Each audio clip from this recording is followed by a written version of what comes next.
यो form download गरेर त्यसलाई हस्ताक्षर गरेर फेरि फोटो खिचेर पठाउन सकिन्छ। कहाँ पठाउने भन्ने बारे म फेरि भन्नेछु। यो फर्ममा दुईवटा क्यूआर कोडहरू छन्। एउटा क्यूआर कोड जो दाहिनेतिर छ, मेरो दाहिनेतिर छ, यो सभापति रवि लामिछानेले जारी गर्नु भएको अपिल छ।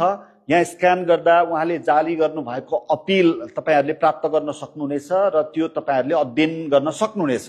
यो मेरो दाहिनेतिर, दाहिने हाततिर भएको। अर्को मेरो देब्रे हाततिर मैले देखाइरहेको छु। यो देब्रे हाततिर रहेको अर्को क्यूआर कोड छ। यो चाहिँ रवि लामिछाने विरुद्ध राज्यले साझेको प्रतिशोध विरुद्ध रासोपाले सुरु गरेको हस्ताक्षर अभियानमा तपाईहरु आर्थिक रूपमा सहयोग गर्न चाहनुहुन्छ भने, गच्छे अनुसार त्यो सहयोग गर्न चाहनुहुन्छ भने हामीले यति नै भनेका छैनौं। यहाँहरूले जति सक्नुहुन्छ, यो चाहिँ ऐक्यबद्धताको अर्को एउटा माध्यम पनि हो। यो अभियान सञ्चालनका लागि यहाँहरूले सहयोग गर्नुभयो भने यो अभियान थप विस्तारित गर्न, धेरै मानिसहरूको बीचमा पुर्याउन हामीलाई सहज हुन्छ। यो एउटा अभियान देश विदेशमा सञ्चालन गर्नुपर्ने अभियान खर्चिलो पनि छ। भौतिक रूपमा पनि यस्ता सामग्रीहरू सबै नागरिकका बीच पुर्याउनु पर्नेछ। त्यसैगरी यो अभियान अन्तर्गत नै सभापति रवि लामिछानेले आफ्नो सचिवालय मार्फत सार्वजनिक गराउनु भएको अपिल यो लाखौं प्रति छाप्नु पर्ने परिस्थिति छ। त्यसका लागि पनि खर्च लाग्छ।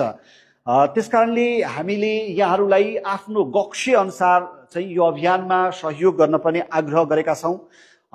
तपाईहरुलाई कन्फ्युजन नहोस्।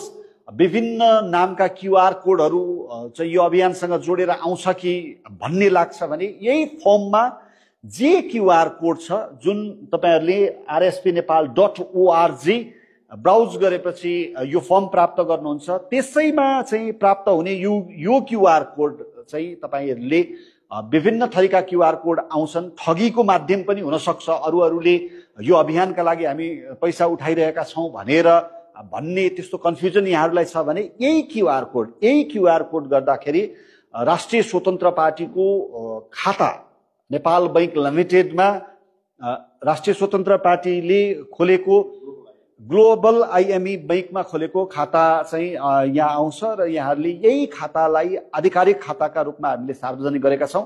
यो भन्दा बाहेक हामीले यो अभियानका लागि अन्य कुनै क्यूआर कोड आर्थिक सहयोगका दृष्टिकोणले अरु कुनै खाता सार्वजनिक गरेका छैनौं। त्यसकारणले यहाँहरू अरु क्यूआर कोड, अरु खाताहरू प्रति